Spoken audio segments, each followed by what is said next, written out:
chers amis, chers fidèles abonnés. Ça fait un bail que j'ai pas publié de tuto. Bon, tout ça là, c'est à cause des activités que je mène. Je passe tout au long du mois à donner des formations et des cours. C'est pour cela que vous me voyez si peu. Donc, sans plus tarder, je profite de ce temps libre aujourd'hui pour traiter un cas. Nous allons aller dans la partie sage décentralisée. Voilà. Nous allons essayer de parler aujourd'hui de la saisie de caisse décentralisée du moins. Voilà. Nous allons tout juste résumer Sage Caisse pour que ce soit voilà, abordable pour tout le monde. Là, si vous savez comment paramétrer, comment utiliser la caisse décentralisée, voilà, c'est un grand pas, hein, parce que c'est facile. Aujourd'hui, nous allons tout juste résumer Sage Caisse décentralisée. Là, vous saurez comment après, voilà, faire vos saisies de caisse. Non, nous allons partir par le b.a.-ba des choses. Tout d'abord, quand vous êtes caissier ou caissière dans une entreprise, vous êtes chargé de recevoir de l'argent encaissé, remettre la monnaie à un client. Ce sont ces genres de choses que vous menez quand vous êtes caissier. Donc quand vous êtes caissier ou caissière, là vous êtes dans la situation, dans la position d'un vendeur.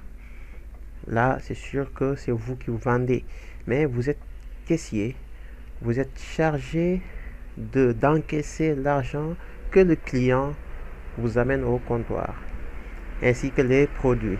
Vous les enregistrez et puis voilà, vous lui remettez sa monnaie, tout simplement. C'est ça le rôle d'un caissier. Il n'y a rien, il n'y a pas autre chose à faire. C'est pas diable. Encaisser, remettre la monnaie, enregistrer les produits et puis c'est fini. Voilà, des fois il peut y avoir que, voilà, des fois vous pouvez être amené à prendre de l'argent dans l'entreprise, au niveau de la caisse du moins. Voilà, pour vos besoins personnels, là ce sont des choses qu'on va voir aussi. Maintenant, essayons d'aller plus vite.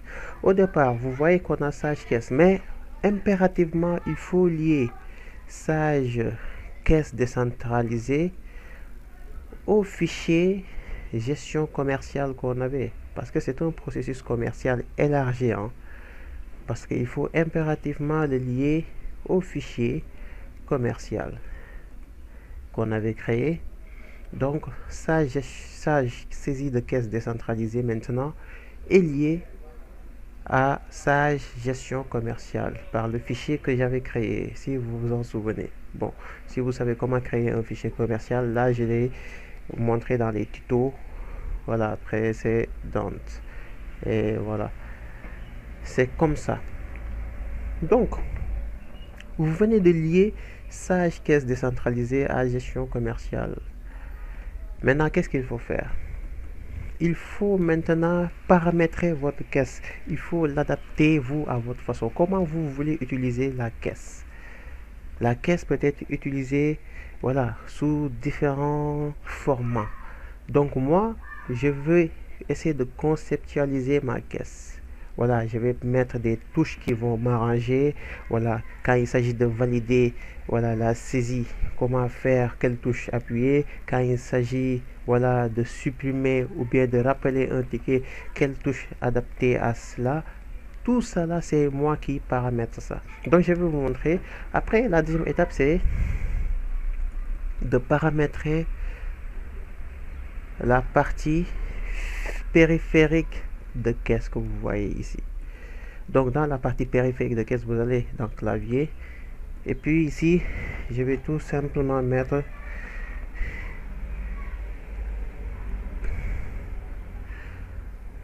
bon 105 touches, l'intitulé de mon clavier 105 touches.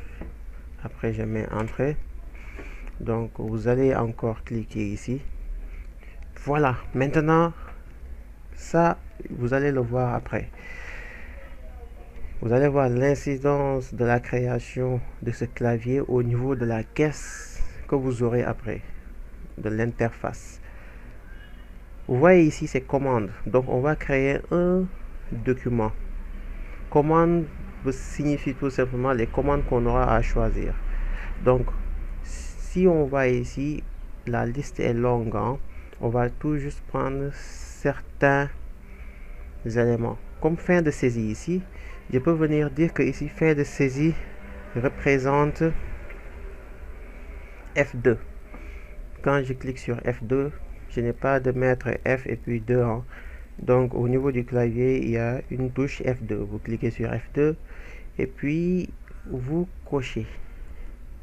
Quand vous cochez, après, vous allez attribuer. Ainsi de suite. Nous allons encore prendre une autre commande, valider. Saisie, on va prendre F3. Je vais tout juste prendre des choses simples, hein? Excusez-moi, attribuer. On va prendre annuler comme étant F4. On attribue, ainsi de suite. On va aller maintenant dans rappel ticket, F6.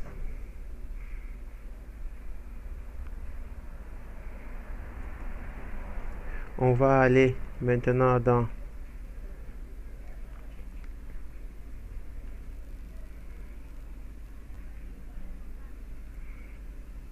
mise en attente, F7.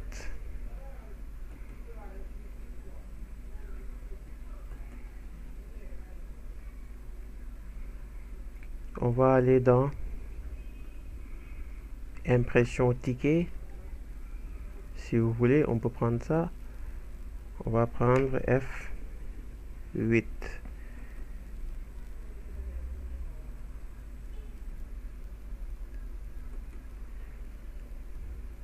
Bon, je viens de créer cette commande que je vais utiliser moi dans ma caisse. Donc, quand je vais appuyer sur F2, quand je serai au niveau de la caisse, F2 c'est pour mettre fin de saisie.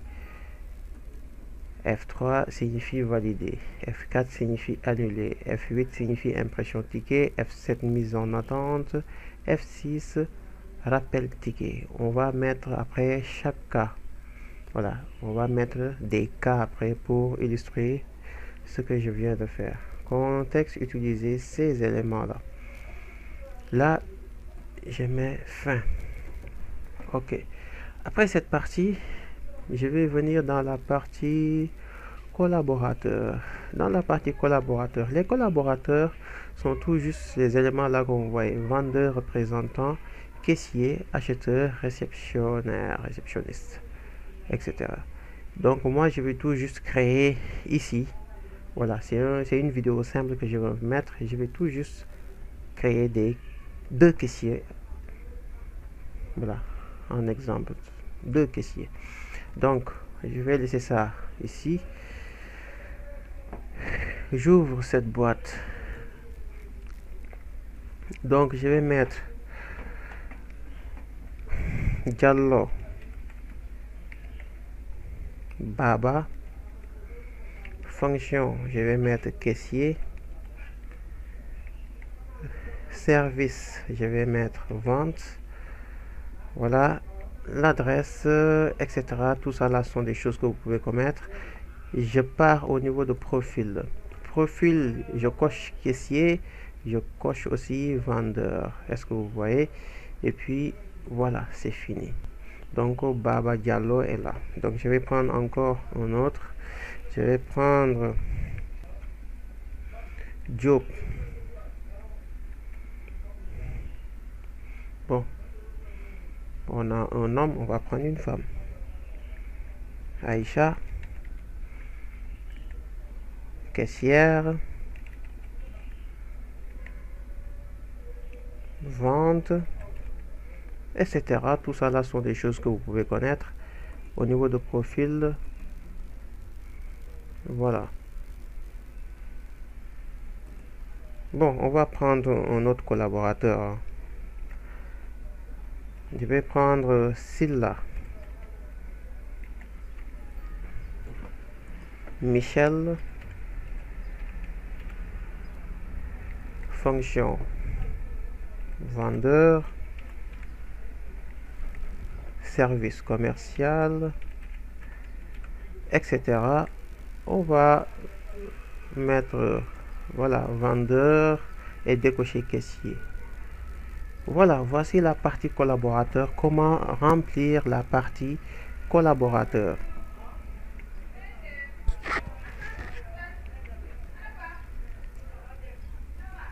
L'autre partie, nous allons essayer de paramétrer aussi la caisse. Nous étions dans la partie collaborateur tout de suite. Maintenant, vous venez au niveau de la caisse. La caisse. Je vais regarder.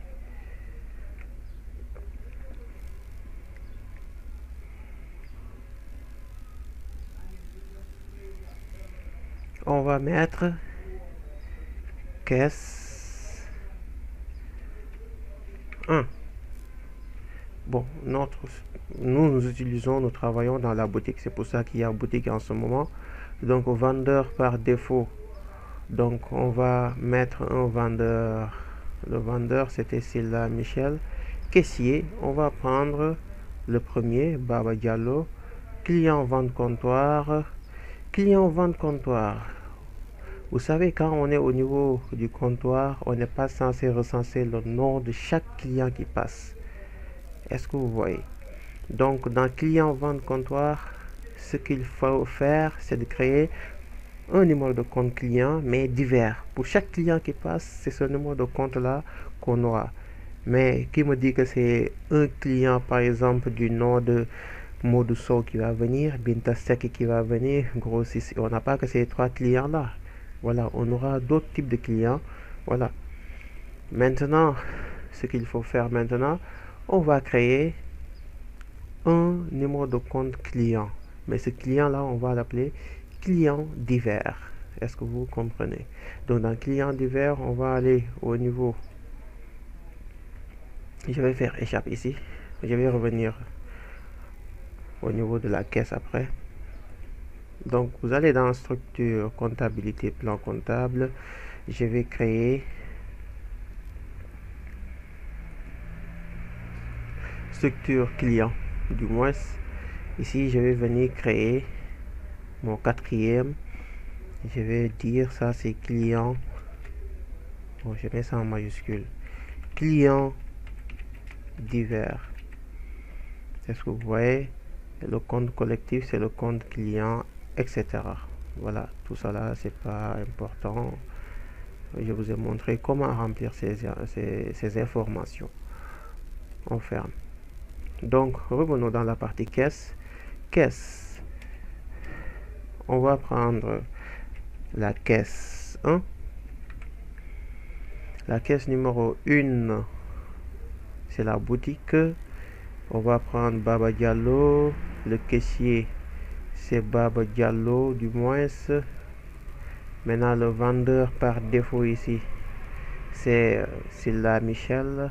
Client vente comptoir, on va prendre client divers. Écran de saisie. Voilà. Souche et document. Nous sommes dans la position de vendeur hein, quand on est caissier.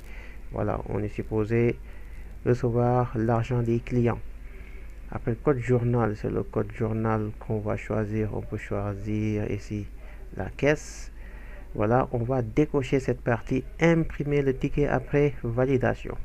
Quand vous faites ça, c'est bon. On décoche. Après, on ferme. Donc, regardez ici. Voilà. Voilà, on ferme. On fait, parce qu'on a créé 2 caissiers, caisse 2. On va faire la même chose, c'est Silla Michel le vendeur. Maintenant, on va prendre Aïcha Diop, qui est la caissière. Client vente comptoir, c'est client divers. écran de saisie, vente, voilà, 105 touches. Voilà, on va prendre la caisse et puis on va décocher cette partie là encore. C'est la même procédure, hein. Après on ferme. Donc cela signifie tout simplement que la caisse numéro 1, c'est Baba Diallo qui s'en chargera, et la caisse numéro 2, c'est Diop Aïcha qui s'en chargera. On ferme. L'autre partie, c'est quoi? L'autre partie, c'est la partie traitement. Après avoir paramétré la caisse, vous devez ouvrir votre caisse. Supposons que vous venez à 8 heures pour ouvrir la caisse numéro 1. Le premier caissier vient de 8 heures jusqu'à 17 heures. Supposons que c'est un restaurant qui fonctionne 24 heures sur 24. De 8 heures jusqu'à 17 heures, du moins, le premier caissier vient. Maintenant, il fait l'ouverture de la caisse. Quand on fait l'ouverture de la caisse, vous voyez, dans la caisse, tu peux même définir ton mot de passe. Voilà, à chaque fois que tu viens, tu mets ton mot de passe. Tout ça là sont des systèmes de protection. Donc, pour ne pas empiéter sur le travail d'une autre personne. Ce que tu dois faire en ce moment, c'est de créer ton mot de passe, etc. Bon, on va pas créer de mot de passe, on va tout juste passer à l'essentiel. Maintenant, supposons que toi, la veille, c'est la caisse numéro 2, voilà, qui avait clôturé. Maintenant, toi, tu viens le matin à 8 heures. Quand tu viens à 8 heures, tu ouvres la caisse, tu constates qu'il y a 2000 francs dans la caisse. Du moins, dans ma caisse, tu trouves 2000 francs. Mais ces 2000 francs-là, c'est pas toi qui les as encaissés. Tu n'as pas encaissé 2000 francs. Toi, tu viens, tu trouves 2000 au niveau de la caisse. Il faut manifester ta bonne foi. À chaque fois, tu viens, quand tu ouvres la caisse, tu coches cette partie. Cette partie signifie déclaration du fonds de caisse. Peut-être même, ça peut être la monnaie que le responsable même a mis. Le responsable a mis 2000 francs, voilà, pour te servir, voilà, pour servir du moins de monnaie, voilà, lors de l'encaissement. Tu peux ne pas avoir de liquidité, et puis ces 2000 francs là peuvent te servir. Maintenant, toi tu vois quelque chose que tu n'as pas encaissé, il faut déclarer. Tu coches cette partie, déclaration du fonds de caisse, et puis tu coches OK. OK, tu as trouvé 2000, tu mets 2000. Tu mets après entrée. Donc 2000 entrées, donc vous voyez ça c'est tenue de compte. Les 2000 francs que tu viens de voir. Et puis tu cliques sur OK. Quand tu cliques sur OK, c'est fini. Maintenant, la caisse commence à fonctionner. Vous voyez, l'interface de la caisse s'ouvre maintenant. Voilà, ce n'est pas diable. Tous ceux qui sont caissiers ou bien caissières, voilà. Voilà, ce n'est pas du tout un métier compliqué. Même un vendeur de viande peut être caissier. Voilà, ce n'est pas, voilà, un métier diable qui demande, je sais pas, beaucoup de formules magiques et consorts. Il suffit tout juste d'être attentif quand on est à la caisse, d'encaisser les bons produits et puis de mettre les bons produits, de mettre aussi les quantités qui sont là disponibles. Voilà, de ne pas confondre les chiffres. Si quelqu'un vous amène 2 paquets de sucre, vous mettez 4, là, ce sont des choses à éviter. Il suffit d'être prudent à chaque fois. Voilà. Il faut être prudent. La prudence est mère de sûreté. Donc, ce qu'on va faire après, vous voyez l'interface qui est là.